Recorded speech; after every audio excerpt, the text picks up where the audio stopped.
বিসমিল্লাহির রহমানির রহিম। আল্লাহর নামে শুরু করতেছি। তো আজকের ভ্যাকসিনের নাম হচ্ছে H9N2। তো আপনারা সম্পূর্ণ ভিডিও দেখবেন কিভাবে ভ্যাকসিন করি। তো সবাই ভালো থাকবেন। আসসালামু আলাইকুম দর্শক শ্রোতা বন্ধুরা। আমি এখন দেখাচ্ছি আমরা কিভাবে মুরগিগুলো আটকাইলাম। জাল নেট দিয়ে আমরা চারদিকে ঘেরাও করে মুরগিগুলো এখানে তারাই আটকাইলাম। আটকাই এরপর আমরা ভ্যাকসিনের প্রিপারেশন নিয়ে ফেলে আইছি। এখন আমরা ভ্যাকসিন দিচ্ছি। তো আমাদের এক সুপারভাইজার ভ্যাকসিন দেওয়া শুরু। H9N2 42 দিন পর ভ্যাকসিনটা দিচ্ছি। তো পুরো ভিডিওটা দেখবেন। তো এখন আমিও শুরু করব। তো মুরগিগুলো একটু সামনে আগায় নিয়ে তারপর আবার শুরু করব। এখন আপনারা দেখতে পাচ্ছেন ভিতরে প্রচুর পরিমাণ অন্ধকার।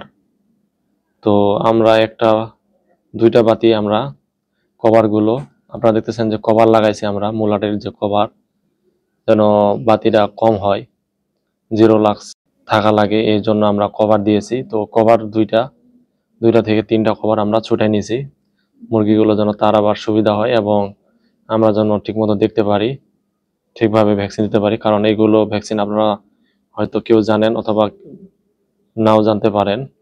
এই ভ্যাকসিনগুলোতে আমরা দিচ্ছি প্রচুর পরিমাণ রিস্ক। কারণ একটু 19-20 হলে আমাদের হাতে ভ্যাকসিন ঢুকলে আমাদের আঙ্গুল কেটে সেই মেডিসিনটা বাইর করতে হবে, নাহলে আমাদের আঙ্গুলগুলো ওইখানে আপনার ইনফেকশন হয়ে হয়তো পচে যেতেও পারে। তো তার জন্য আমরা খুব সতর্কভাবে ভ্যাকসিন দিই। তারপরে ধরেন মুরগি একটু 19-20 হইলে আবার মুরগিও আবার মারা যাইতে পারে রোগে অথবা আপনার ঘাড়ে। দেখতেছেন অনেক মনোযোগ দিয়ে আমাদের ভ্যাকসিনগুলো দেওয়া লাগে। তো আপনারা যারা আমার ভিডিওগুলো দেখে একটু হলেও কাজ শিখতে পারেন, অবশ্যই আমার যারা পেজ থেকে দেখতেছেন অবশ্যই ফলো দিবেন এবং নোটিফিকেশন অল করে রাখবেন। আর যারা আপনারা ইউটিউব থেকে দেখতেছেন দয়া করে সাবস্ক্রাইব করবেন এবং নোটিফিকেশন অল করে রাখবেন। ভিডিওটা শেয়ার করে দিবেন সবার মাঝে পৌঁছে দেওয়ার জন্য। আপনাদেরকে সবাইকে আন্তরিকভাবে ধন্যবাদ এবং অনেক ভালোবাসা, শুভকামনা রইল আপনাদের জন্য। তো আপনারা কন্টিনিউ ভিডিওটা দেখতে থাকেন। আমরা টোটাল 4 জন মিলে ভ্যাকসিন দিচ্ছি। তো প্রায় 4000 মুরগির ভ্যাকসিন আমাদের দেওয়া শেষ। এখন আমরা সামনে এগিয়ে যাব। তো এখন আমরা প্রায় মেলের দিক চলে আসছি। এখন আমরা কোনগুলো বলি, যেগুলো মুরগ। তো আপনারা দেখতেছেন জুটিগুলো হালকা লাল হয়ে গেছে, এগুলো জুটিগুলো বড় হয়ে যায়।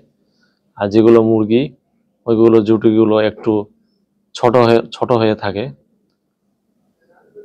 আমাদের মুরগ আছে 863 পিস আর মুরগি আছে 8597 পিস। তো আমরা প্রতি 10টা মুরগিকে একটা মুরগ ছাড়ি দেই। তো আমিও ভ্যাকসিন দিচ্ছি, দেখতে পাচ্ছেন এটা হচ্ছে আমি। তো আমরা 2 সুপারভাইজারে ভ্যাকসিন দিচ্ছি। দেখতেছেন অনেক মনোযোগ দিয়ে ভ্যাকসিনগুলো দেওয়া লাগে। এই ছেলেটা সিনিয়র ওয়ার্কার, এটা হচ্ছে সুপারভাইজার। তো আমরা অনেক দিন ধরে চাকরি করি এবং আরেকটা ছেলে ভ্যাকসিন দিচ্ছে, ওইটা হচ্ছে আমার 5 নাম্বার সেটের সিনিয়র ওয়ার্কার। তো আপনারা অবশ্যই ধৈর্য সহকারে ভিডিওগুলো দেখবেন, অবশ্যই শিখতে পারবেন ভিডিওর সম্বন্ধে এবং কিভাবে আমরা ভ্যাকসিনগুলো করি, এবং কিছু না হলে কিছু আপনারা শিখতে পারবেন। এবং আপনারা যদি উপকৃত হন অবশ্যই আমার দয়া করে পেজটাতে ফলো দিবেন এবং নোটিফিকেশন অন করে রাখবেন, ভিডিওটি শেয়ার করে দিবেন। আর আপনারা যারা ইউটিউব থেকে দেখতেছেন অবশ্যই আপনারা সাবস্ক্রাইব করে রাখবেন ইউটিউব চ্যানেল, আর নোটিফিকেশন অন করে রাখবেন নিয়মিত ভিডিও পাওয়ার জন্য। ভিডিওটার সাথে সাথে আপনারা শেয়ার করে দিবেন অন্যজনকে দেখার জন্য। আপনাদেরকে ধন্যবাদ। তো আমরা প্রায় 14 থেকে 15 জন ভ্যাকসিন দিচ্ছি। 4 জন আমরা ভ্যাকসিন দিচ্ছি আর বাকি বাদ সবাই মুরগি ধরে দিচ্ছে। তো প্রচন্ড গরম আজকে, তারপরও ভ্যাকসিন দিচ্ছি। তো আপনারা অবশ্যই কমেন্ট করে জানাবেন কি ধরনের ভিডিও চাচ্ছেন, যতটুকু পারি চেষ্টা করব। সবাই ভালো থাকবেন, সুস্থ থাকবেন। আসসালামু আলাইকুম। পরবর্তী ভিডিওতে দেখা হবে। ভালো থাকবেন, সুস্থ থাকবেন।